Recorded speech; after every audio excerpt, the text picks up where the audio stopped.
A internet ela ajudou a influenciar o curso do debate, porque havia uma indignação crescente que começa em 2013 e que vai ser canalizada pelos grupos que têm os meios de influenciar o curso do debate. E essa canalização ela não se dá espontaneamente, ela foi disputada à unha pela presença dos algoritmos no debate público. Então, até que ponto uma indignação que já estava sendo gestada, ela não encontra alguém que se apresenta como crítico da ordem. Então, talvez pensar esse processo de forma um pouco mais ampla nos oferece a possibilidade de olhar também para que vácuo é esse que foi ocupado, uma vez que até o vazio é a existência de algo.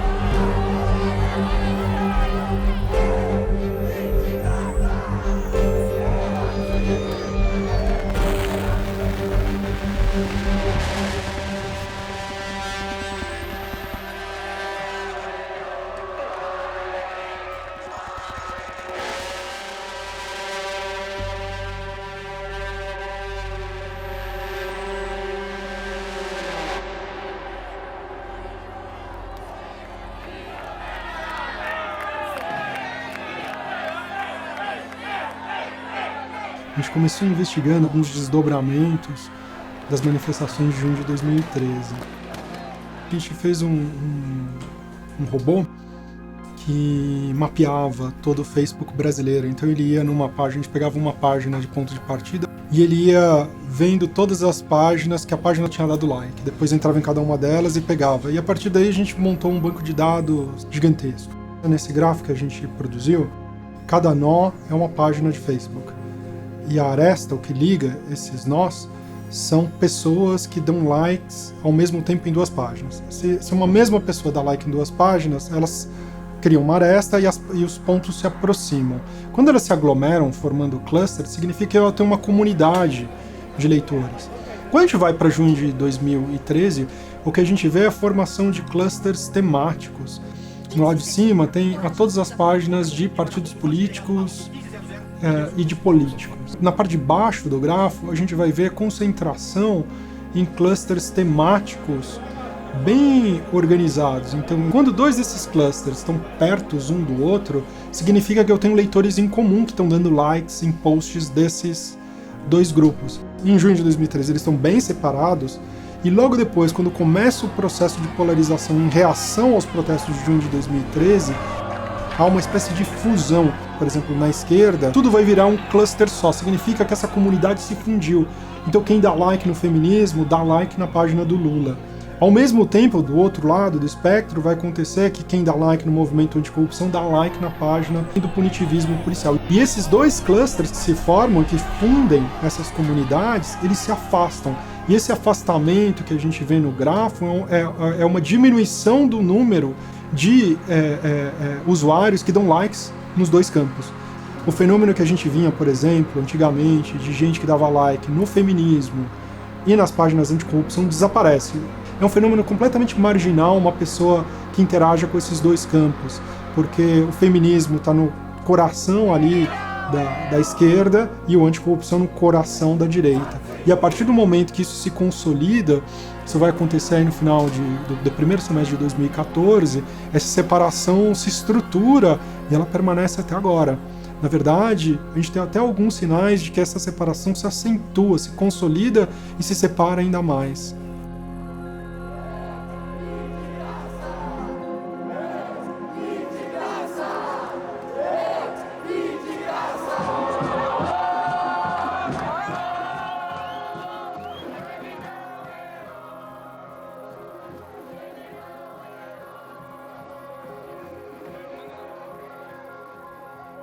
Há 30, 40 anos atrás, criadas algumas segmentações comportamentais.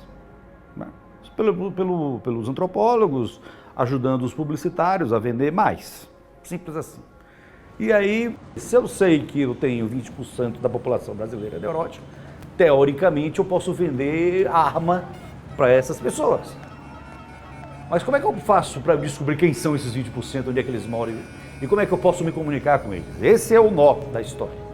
Pelos rastros deixados na internet, dá para você intuir em qual segmento as pessoas são.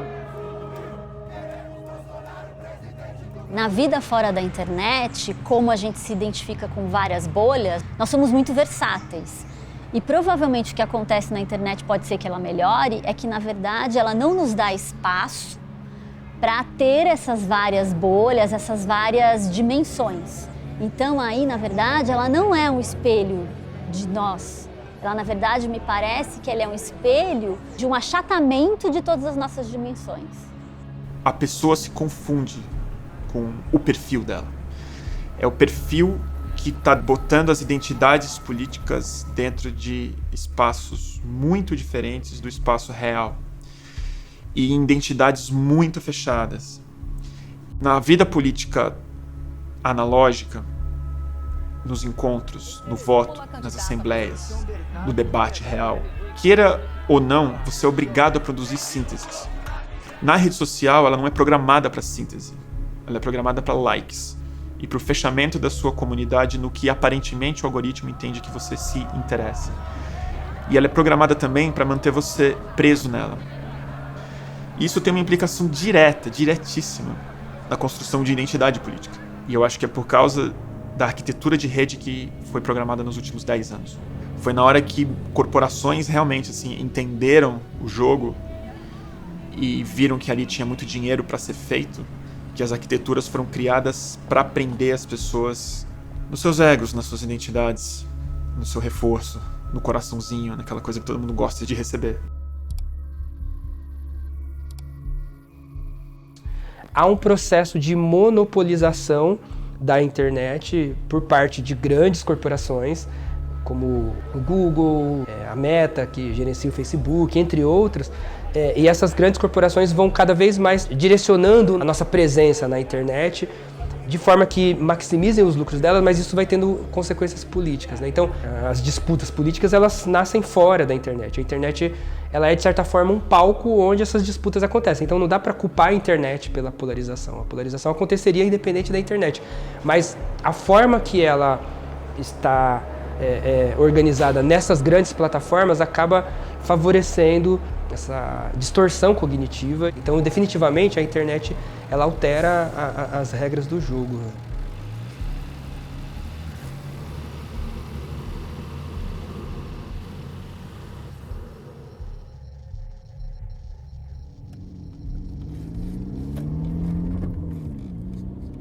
Se um argumento vem e ele confere a sua crença, você vai prestar atenção, vai poder analisar e discutir. Se este argumento é contra a sua crença, você nega automaticamente. Esse é, digamos, o viés de confirmação. E ao que tudo indica, esses vieses, eles são uma consequência de como, na verdade, nós evoluímos e fomos sobrevivendo. As pessoas têm uma tendência quase natural a querer se dividir em grupos, a querer se apegar a crenças. Você não desenvolveu um argumento, um silogismo e chegou àquela conclusão. Você simplesmente se cola àquela visão e se apega a ela como uma tribo, como uma torcida de futebol. Só que isso se justifica para os nossos ancestrais que viviam em savanas. Não tem mais essa desculpa de que grandes polarizações se justificam simplesmente porque nós evoluímos com o cérebro tribal. Isso não responde mais, porque justamente o que nos faz humano é a capacidade de poder entender melhor uma outra tribo. E quando você faz esse exercício, o que você descobre? Que dentro dessas tribos existem similaridades e existem diferenças. Então você não precisa simplesmente rivalizar e dividir. Algo muito potente que a gente tem do encontro com o outro é a diferença. É você poder também se construir na diferença, se transformar, se movimentar. E não ficar numa relação colada com o igual. Essa é uma relação narcísica, de um narcisismo que diz que nada pode ser diferente daquilo que eu imagino ser eu. Se você se identifica com alguém que vai ser oprimido, a chance de você ser oprimido é maior. Quem quer aqui ser humilhado, quem quer ser assassinado, né? Em alguns casos, ninguém quer. Então você precisa ir fazendo uma espécie de identificação, você vai se identificando com aquilo que é reconhecido simbolicamente, imaginariamente, como o que é bom, aquilo que está dentro da ordem das qualidades necessárias para ser algo, né, que vai estar numa relação de superior ao outro.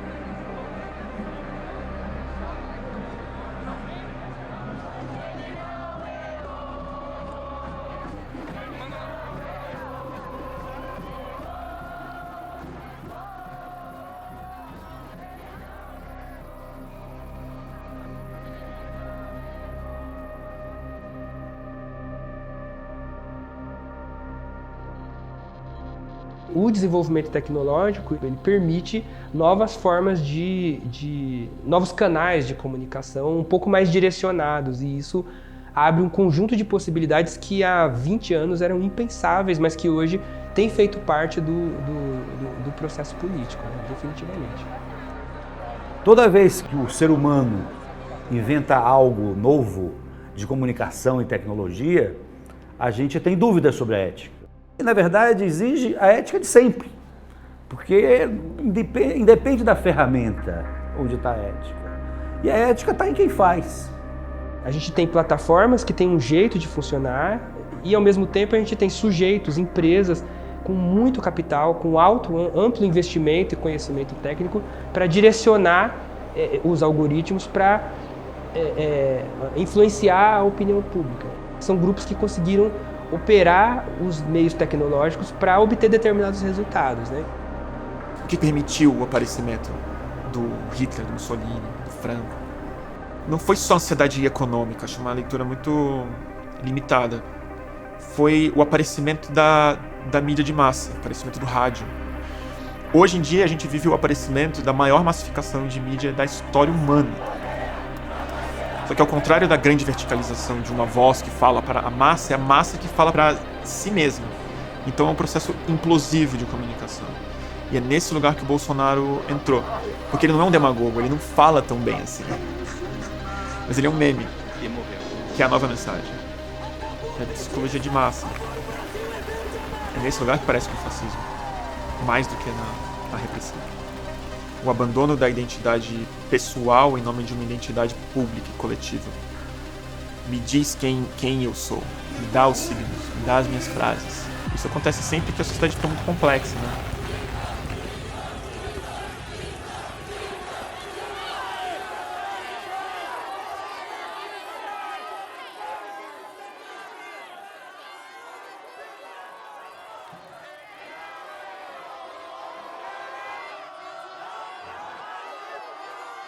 Eu vejo que a confirmação é uma condição psicológica que a gente tem de ser muito cético com aquilo que desafia as nossas crenças e muito pouco cético com aquilo que confirma aquilo que a gente já pensa. A gente está recebendo coisas que são flagrantemente falsas, tomando elas como verdadeiro, e coisas que são fatos bem estabelecidos nós estamos duvidando. Estamos duvidando que um candidato tomou uma facada. Esse candidato estava num lugar público, cercado por dezenas de jornalistas de vários veículos, foi atendido por 2 hospitais, um hospital local, um hospital de referência internacional. Todos os seus adversários reconheceram que ele tomou uma facada, e passado 2 dias do atentado, 40% das interações no Twitter negavam que essa facada tivesse acontecido. Do outro lado, a mesma coisa, né? No grupo anticorrupção a gente perguntava boatos muito difundidos do tipo: Lulinha era o dono da Friboi, sei lá, o PCC era o braço armado do PT, Dilma trouxe haitianos para votar nela. Veja bem, não é uma incapacidade de aceitar a derrota política, porque o fato, a política é conflitiva, sempre tem um dos lados vai vencer, mas o que está acontecendo no processo de polarização é que esse antagonismo ele é tão exacerbado que, além de gerar os tais dos mecanismos automáticos de adesão, de negação do que o outro tem, eu não reconheço a legitimidade do outro. O outro ele é tão intolerável que ele nem deveria existir. Para a direita ou para o antipetismo, todo mundo que está na esquerda devia ir para a cadeia. E para a esquerda, todo mundo que está do lado de lá devia ser aniquilado pela luta de classes. Não estão falando aí de pequenos grupos, nós estamos falando aí de 30 milhões de brasileiros. Basicamente, metade desses 30 milhões quer que a outra metade morra.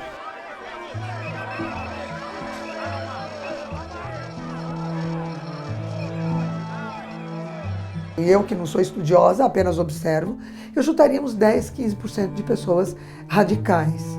E talvez até menos. Porque quando você confronta a pessoa com o radicalismo dela, ela assusta com o que ela tá vendo. Tipo, botar um espelho na frente de quem tá gritando com você, o cara vê que ele tá tomando de idiota, né? Berrando daquele jeito.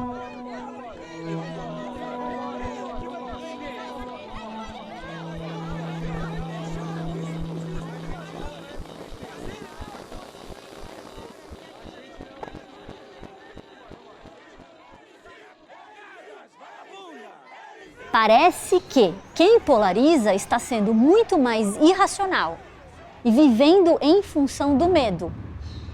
E existem estudos de ciências políticas que mostram que as pessoas que polarizam, elas não diferem politicamente falando, porque muito do que elas querem é igual. A diferença delas é no criar uma identidade social que faz com que elas fiquem em dois polos diferentes. E elas, na verdade, isso é induzido pela emoção e pelo viés da confirmação. Ou seja, elas estão sendo conduzidas pelo medo, o que parece algo muito primitivo. Eu acho que a gente está passando por um momento de muita violência cerebral, neuronal. E no hiperfluxo de informação, e a rede social é o território principal dele, não é a internet, é a hiperconectividade que é diferente. Que se a gente estivesse no mundo analógico, seria completamente visível. Estou comendo muito açúcar, eu ganhei 80 quilos em 6 meses. Mas por ser no cérebro, o efeito que dá é cognitivo. Então você não tem como comparar você não louco com você louco. E como tá todo mundo no mesmo ambiente, tá todo mundo meio louco junto. Você tá num diálogo interno o dia inteiro com esse ambiente informacional. Você está sempre pensando que a sua experiência precisa ser dividida com as pessoas, ou se você viu alguma coisa, como é que você vai expressar isso para a sua rede.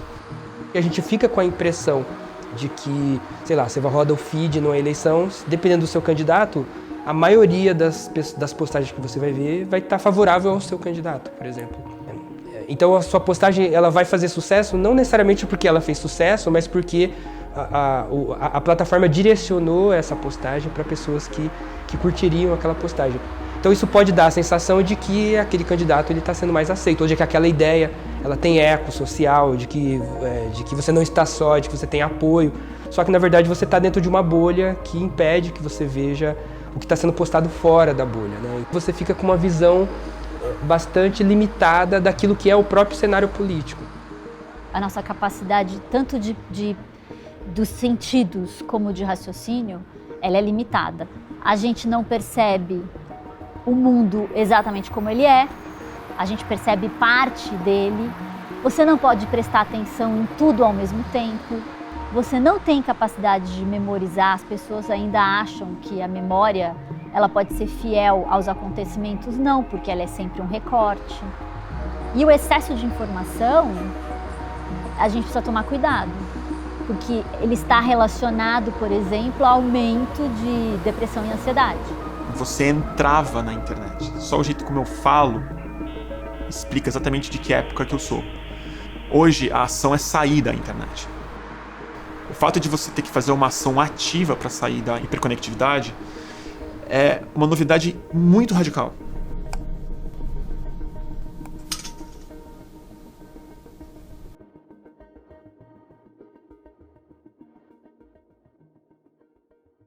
A gente vive numa época em que todo mundo tem que ter opinião sobre tudo, né? Porque basicamente toda opinião ou todo argumento ele tá falsamente ou pretensamente é um Google de distância, né? Então todo mundo acha que pode opinar sobre tudo.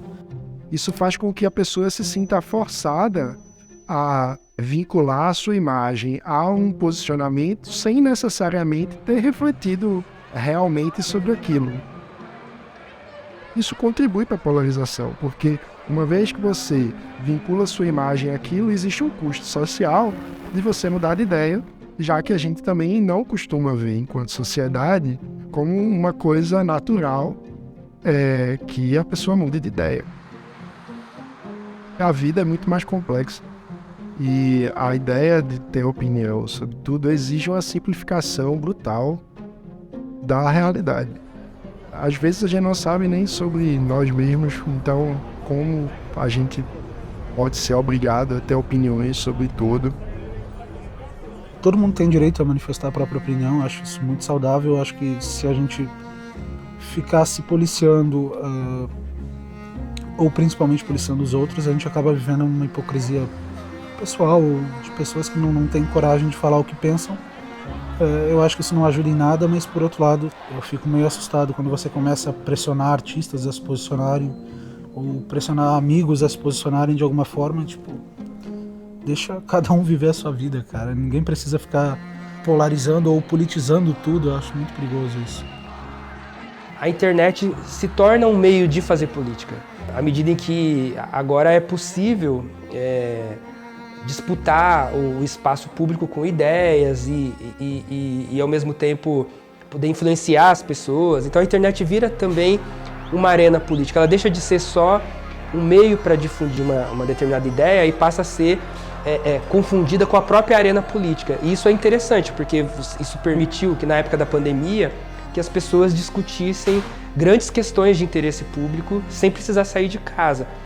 Mas ao mesmo tempo, essa inserção ela também traz um desestímulo a uma participação corpo a corpo, né? Então as pessoas têm ido cada vez menos às ruas ou têm participado cada vez menos de espaços coletivos de gestão de ideias, de organização política. Há a impressão de que fazer o meu Twitter, disputar o Trend Topic já é uma forma de fazer política, e é mesmo, mas ela não dispensa outras formas, mas ela cria a sensação de que sim.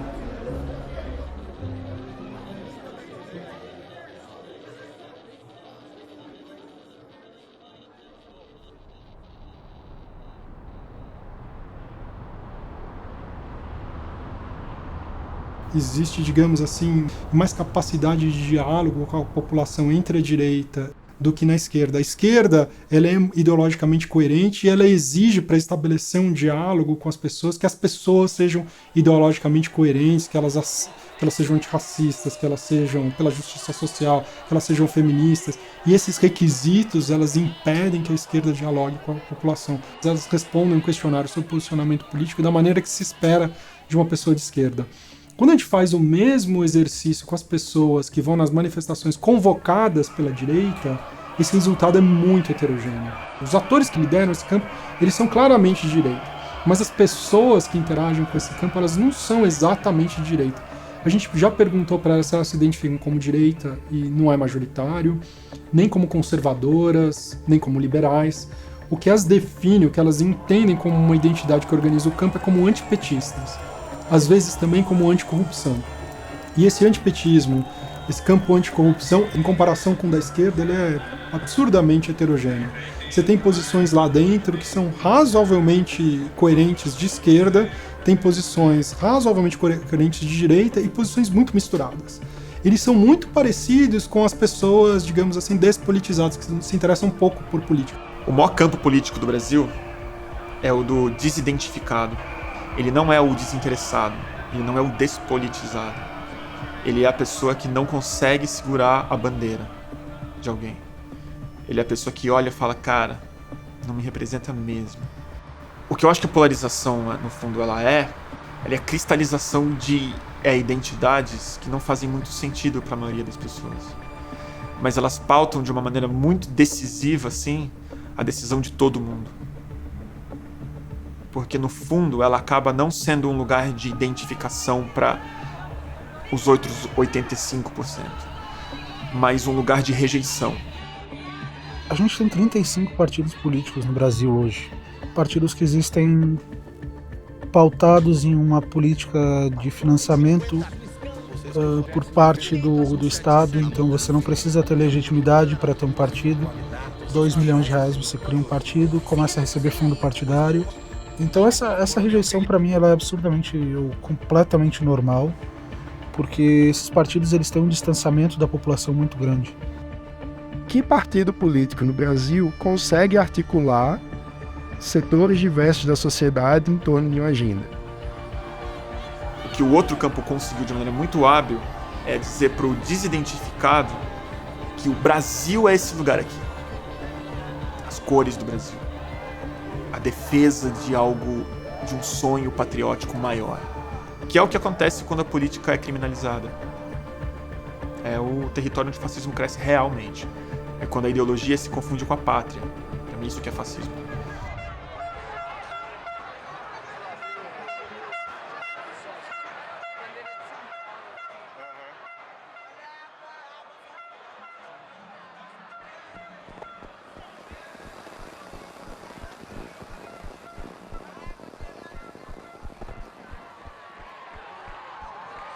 Porque aparentemente a polarização são duas identidades que se negam, tipo, esquerda e direita. A esquerda é a não direita e a direita é a não esquerda. Mas isso não é verdade. Quando a gente olha por conteúdo e para a autoidentidade das pessoas, a gente tem um processo de identidade e anti-identidade desencontrados. As pessoas desse grupo anticorrupção, elas se definem como anticorrupção, antipetistas. Elas acham que as pessoas de esquerda são corruptas. Elas não acham que as pessoas de esquerda apoiam governos que são corruptos. E é por esse motivo que no discurso é muito importante falar de Lei Rouanet.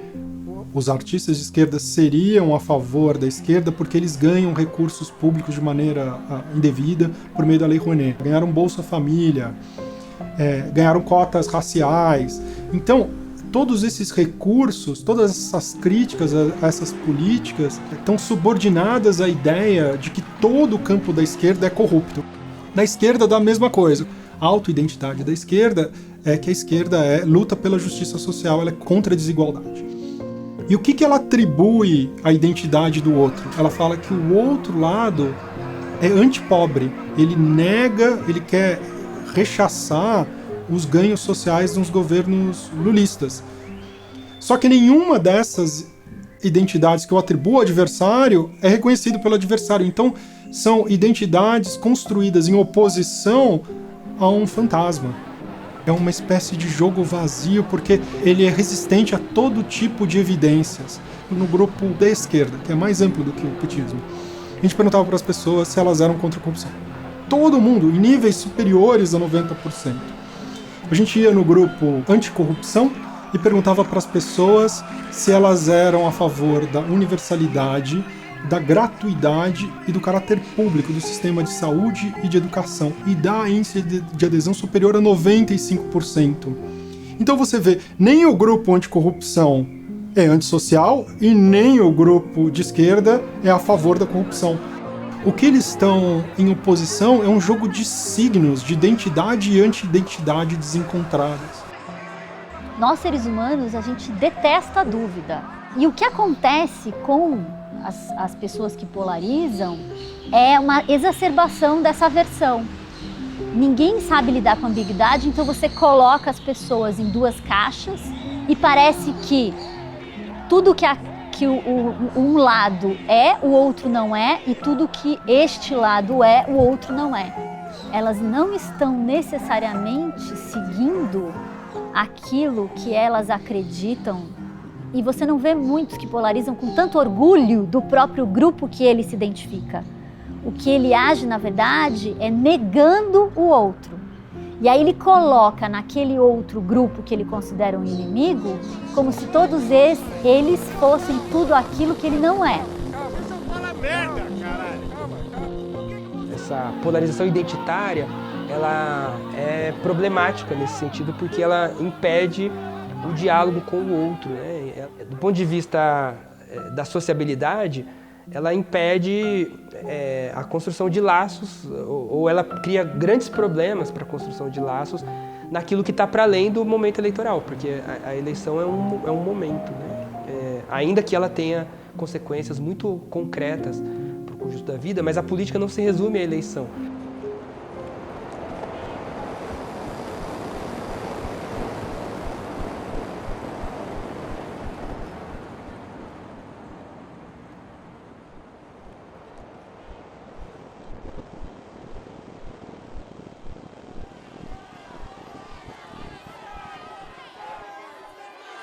olhar para o que foi junho de 2013 esclarece como esse processo se formou. O conteúdo reivindicatório de junho tem 2 eixos, se você quiser. Direitos sociais, na ordem transporte, educação e saúde, e um outro eixo de combate à corrupção. Então, esses 2 legados de junho é uma espécie de consenso forjado no Brasil quando as pessoas saíram à rua para manifestar, colocaram a vida em risco, porque junho de 2013 não são esses protestos anti-pró-impeachment que foram dentro da ordem. Foram uma espécie de levantes da sociedade civil altamente reprimido, morreu gente em junho de 2013. E a gente está falando de um nível de mobilização altíssimo aí, de alguma coisa em torno de 8 até 12% da população brasileira saindo às ruas. Do que a gente vê após junho é que esses 2 legados, o legado social e o legado anticorrupção, foram jogados um contra o outro. Foi construído discursos políticos que foram explorados pela direita e pela esquerda que colocaram uma coisa contra a outra, como se para você ser contra a corrupção, você tem que ser antissocial. E para você defender a justiça social, você tem que ser contra o grupo anticorrupção. E enfraqueceram a sociedade civil, que a partir do momento que a sociedade civil está cindida, ela está enfraquecida. Né? E essa é uma espécie de derrota da sociedade civil pelo sistema político, que dividiu, fraturou essa sociedade civil e está, digamos assim, se alimentando da energia política dessa mobilização de junho para defender os seus próprios interesses políticos. Nós tivemos um vazio, na verdade, de um silêncio, né? Uma não resposta, um não programa político. E esse não programa político, em alguma medida, é uma possibilidade de ascensão de um determinado polo que era mais silenciado, que era mais envergonhado, em alguma medida, que esse polo mais da área da direita.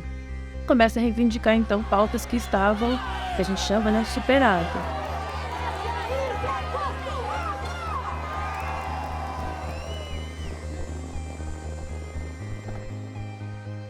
O Vem Pra Rua surgiu em 2014, entre o primeiro e segundo turno da eleição, também polarizada, Aécio e Dilma. A gente foi também muito inspirado em 2013, né, que a molecada saiu para a rua para dizer: vocês não nos representam, estou insatisfeito.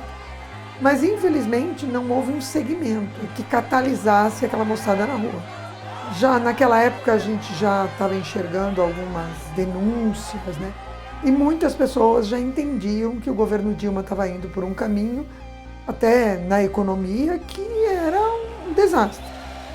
Entre o primeiro e o segundo turno, nós fizemos 3 manifestações.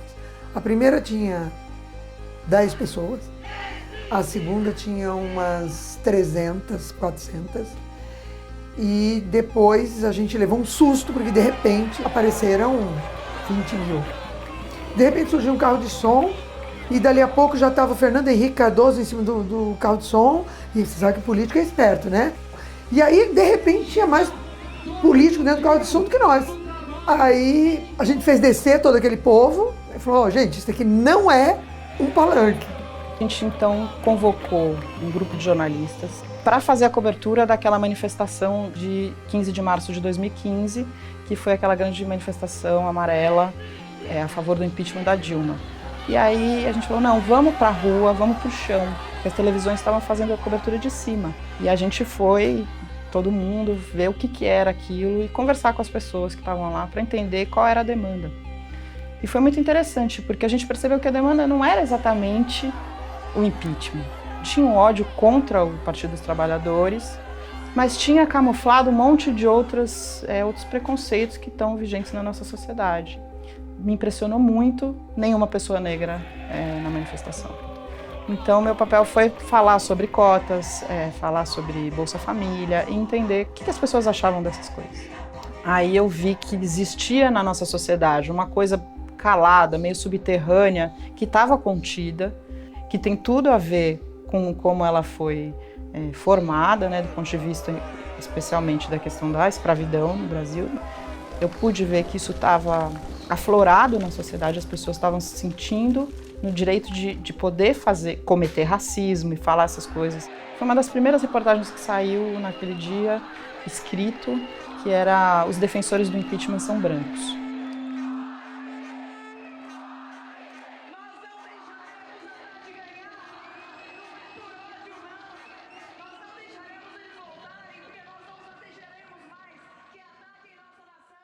que o Brasil foi construído a partir da colonização e do trabalho escravo, e isso marca a nossa forma de ser brasileiro. A gente pode imaginar os efeitos subjetivos do que foi o processo colonial, mas ela tem um outro efeito que a gente fala pouco.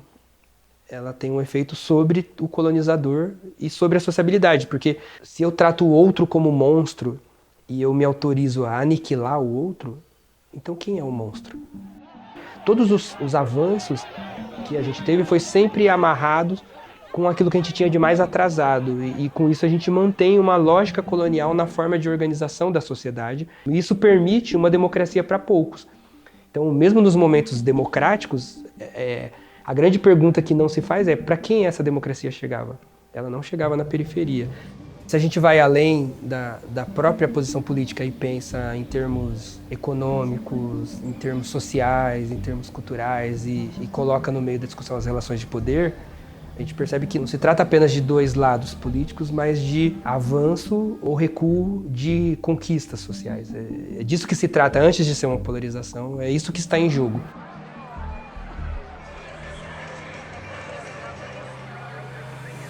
A neurociência consegue explicar essa divisão no polo e essa, digamos, irracionalidade. Mas o que é muito difícil, e não conheço nenhum estudo que faça, é exatamente o que difere as pessoas que polarizam das pessoas que não polarizam e qual a diferença que existe entre o grupo que polariza para um extremo ou para o outro. O que eles têm de parecido é que as pessoas polarizadas, primeiro, elas são mais ricas e mais instruídas. Mas isso não tem muita novidade, porque a gente sabe há muitos anos que pessoas que participam de mobilizações políticas são mais instruídas e mais ricas. A novidade sociológica é que tem um padrão etário muito marcado. Quanto mais velhas as pessoas que estão na manifestação anti-impeachment, mais elas têm preferência política pelo PT. No outro campo, quanto mais velhas elas são, mais elas se declaram antipetistas. As pessoas que dão likes na grande imprensa são consideravelmente mais jovens do que as pessoas que dão likes nas páginas alternativas de esquerda e de direita. Então a gente tem um conjunto de indícios que está mostrando que as pessoas mais velhas estão polarizadas. A gente está vendo o mesmo padrão nos Estados Unidos, na Argentina, na Venezuela, na Bolívia, na Inglaterra, na França, na Espanha. A gente aplicou a mesma metodologia que a gente fez para o Brasil. Na Argentina e nos Estados Unidos, o grafo deu igual. Se você for ver os debates sobre polarização na Inglaterra, todo mundo se refere ao Brexit. Nos Estados Unidos, todo mundo vai se referir ao Trump. Na Argentina, eles vão falar ao governo da Cristina Kirchner. A gente tem que ter um esforço internacional de investigação, de reflexão, para entender o que está acontecendo no mundo, que as sociedades civis estão ficando divididas.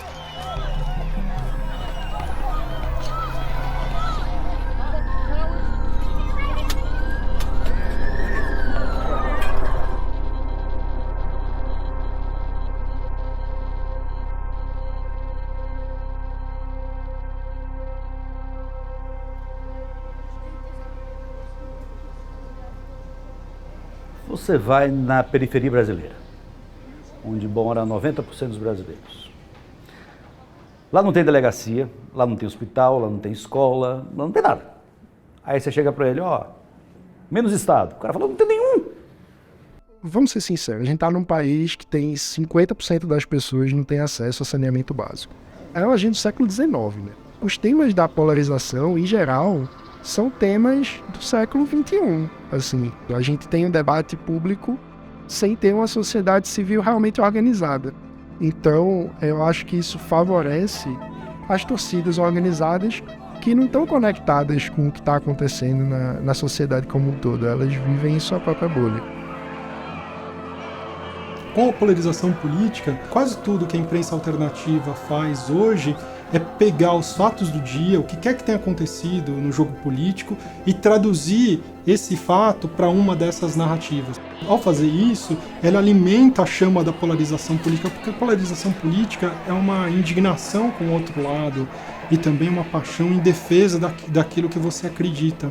Para eu manter essa chama viva, com essa intensidade, eu preciso alimentá-la todo dia. É basicamente isso que a imprensa alternativa tem feito. Ela tem, digamos assim, colocado lenha na fogueira da polarização política, dando subsídio para a crença e para a convicção das pessoas que estão polarizadas.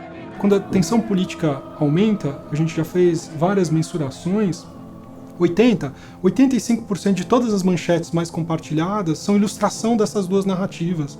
Isso faz com que a segunda fonte de informação do brasileiro depois da televisão basicamente se dedique a alimentar a chama da polarização política. Principalmente as pessoas não querem mais ler texto comprido, né? As reportagens tendem a ser mais curtas, mais bullets, mais bolinha, mais coisa gráfica. Eu acho que infelizmente a gente perde um pouquinho de qualidade, né? A modernização do jornalismo traz um pouco disso que não é muito positivo, não. O jornalismo no mundo inteiro vive uma crise de como se adaptar a um momento em que as notícias circulam com uma velocidade instantânea, em que existem muito mais fontes de produção de conteúdo, em que as pessoas não querem pagar por conteúdo. Você está mexendo na forma de produção e na forma de financiamento. Você está mexendo quem sou eu, o que eu faço e como eu me financio. O jornalismo não dá dinheiro, nunca deu. Ele é uma atividade cívica. E o que dá dinheiro e fez algumas famílias ficarem muito ricas no Brasil é a venda de anúncio ligada ao jornalismo.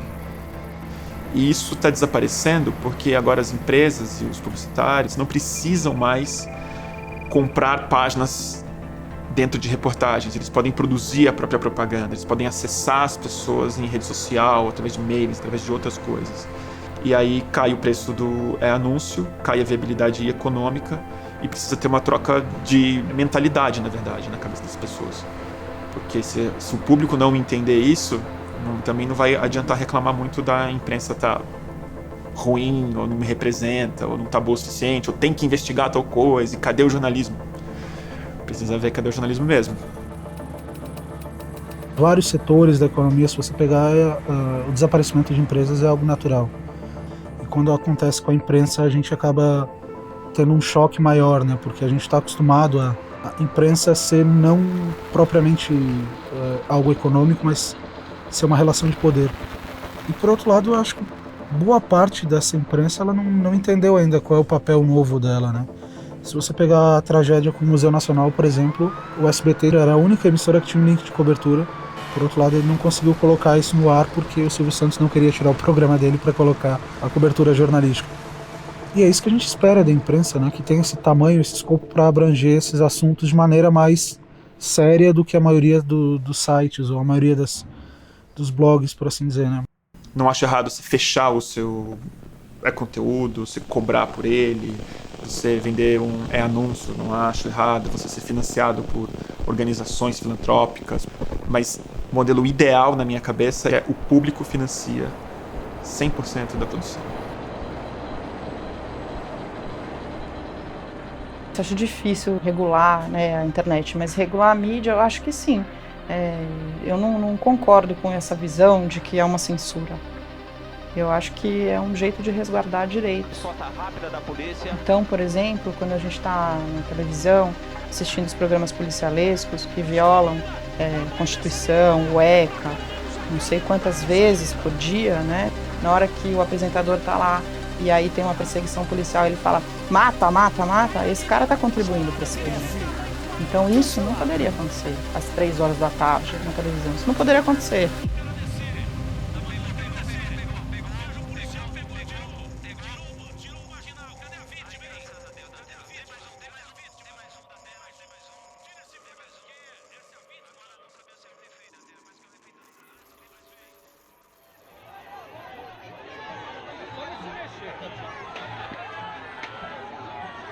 Quando eu fui fazer a coluna no UOL, e eu propositadamente estreiei a coluna dia 2 de outubro, que é o dia do massacre do Carandiru, com uma matéria sobre os 25 anos do massacre. Ali eu recebi mais de 300 comentários no meu texto, quase todos muito reacionários. Foi a primeira vez assim, que eu senti uma violência por parte da audiência, reproduzindo de uma maneira mais raivosa ainda, preconceitos que estão na nossa sociedade. Então, por exemplo, por que você não leva o bandido para morar na sua casa, o estuprador para cuidar dos seus filhos, bandido bom, bandido morto? Aí eu tenho um pouco de dificuldade de achar que a sociedade é esse público. Eu acho que esse público fala mais. Eu não acho que o UOL só tem esse tipo de leitor, por exemplo. A imprensa tem um papel importante nessa descrença em relação aos partidos políticos, em relação à política, né? A gente talvez tivesse que ter tido uma atuação um pouco mais responsável nesse sentido. A gente, como jornalista, a gente justamente tem que proteger a informação para que ela não seja distorcida nesse nível, não encontre esse tipo de pessoa que está com essa coisa aflorada, que quer justamente ouvir isso, e aí se sente forte, acolhido nesse lugar. É muito perigoso, né?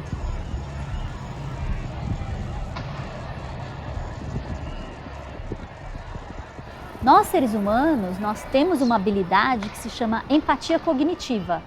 Diferente dessa empatia natural, que, por exemplo, é quando você vê um bebê chorando ou uma pessoa com um dedo sendo esmagado numa porta, você automaticamente é empático ao sentimento dela. Você pode imaginar a dor que a pessoa sente. Mas nós temos, e isso é uma capacidade até muito humana, que é você usar o seu próprio raciocínio, você fazer um esforço para enxergar o outro, escutar o outro, ou na internet, ler o outro. Mas ela precisa ser treinada. A gente não nasce fazendo ela naturalmente. Quanto mais consciência de que você precisa fazer aquilo para ter relações mais construtivas, mais fácil vai ficando. E o que acontece, por exemplo, numa política polarizada, é que você faz exatamente o contrário. Você simplesmente cria um rótulo de inimigo e aí você acaba dragando todos os outros por praticamente uma guerra, né? E não existe nada mais irracional do que a guerra.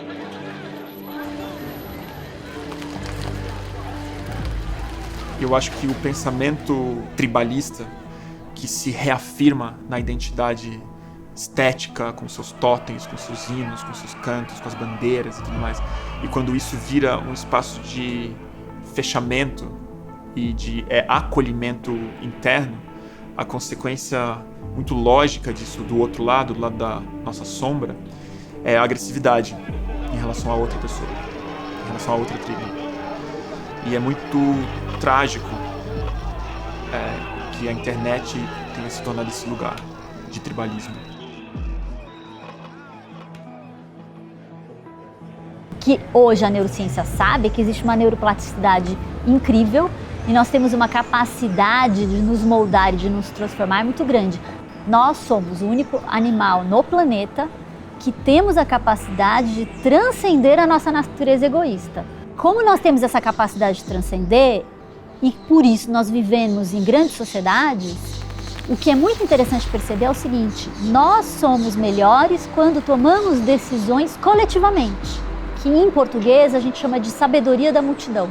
E em questões, por exemplo, de decisões para a sociedade, decisões de políticas públicas, se você considera a opinião de todos, você chega a um, digamos, resultado que possa ser benéfico para a maioria das pessoas.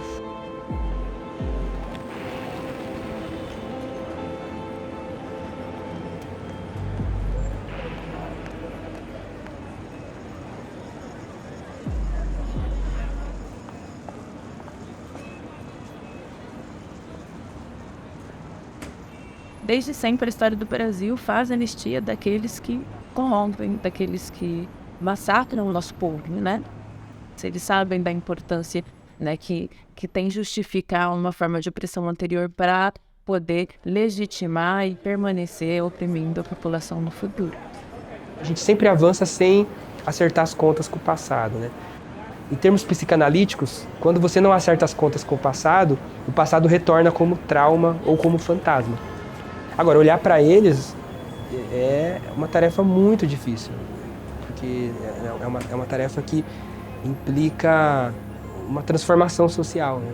Isso implica, de verdade, atender a determinadas demandas que não são possíveis de atender sem confrontar interesses historicamente constituídos. Nós temos um Senado profundamente conservador e com pautas reacionárias, nós temos uma Câmara muita gente reacionária que nós teremos que enfrentar, né? E que para poder construir o governo, construir políticas efetivas, a gente precisa fazer esse enfrentamento. Então não tem nada a ganho, muito pelo contrário. Talvez daqui, não a 4, mas daqui a 8 anos, se a gente não trazer respostas efetivas para a mudança social, a gente pode vir sim, como vários outros países, repetir um governo de extrema-direita, que não seja só um fantoche, como o Bolsonaro muitas vezes foi, mas pode ser, enfim, ainda mais aterrorizante, né?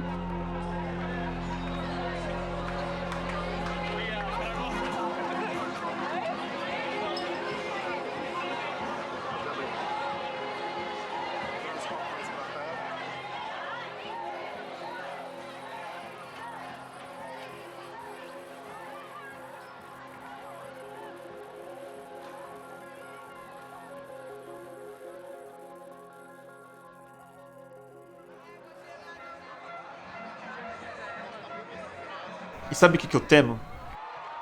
Que a gente não vai aprender nada. Porque a nossa reação imediata foi reafirmação de identidade. Se a gente não aprender a expandir a consciência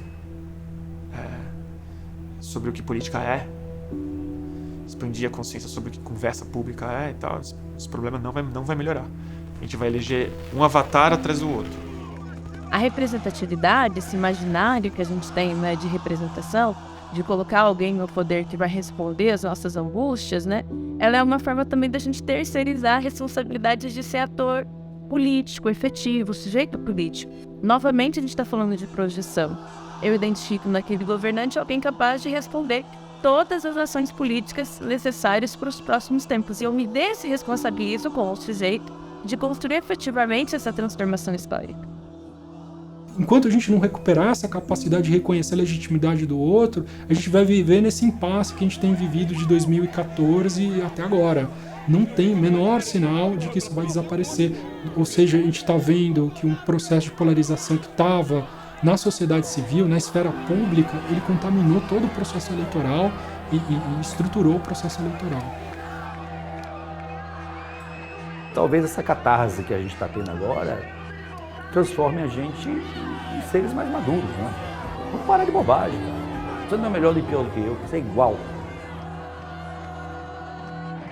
Não existe essa ideia de que a gente vai chegar numa espécie de totalidade, muito pelo contrário. É muito mais uma relação de processos, de trabalho contínuo. É enquanto sujeito histórico, cada um de nós nos responsabilizarmos pelo nosso desejo de construção de sociedade.